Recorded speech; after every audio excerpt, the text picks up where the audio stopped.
ہم نے اس قرآن کو سچائی کے ساتھ نازل کیا ہے اور وہ سچائی کے ساتھ نازل ہوا۔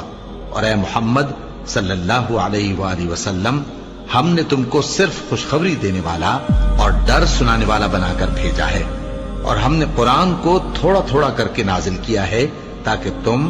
لوگوں کو ٹھہر ٹھہر کر پڑھ کر سناؤ، اور ہم نے اس کو آہستہ آہستہ اتارا ہے۔ کہہ دو کہ تم اس پر ایمان لاؤ یا نہ لاؤ، یہ فی نفس ہی حق ہے۔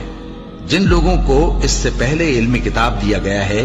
جب وہ ان کو پڑھ کر سنایا جاتا ہے تو وہ ٹھوڑیوں کے بل سجدے میں گر پڑتے ہیں اور کہتے ہیں کہ ہمارا پروردگار پاک ہے، بے شک ہمارے پروردگار کا وعدہ پورا ہو کر رہا،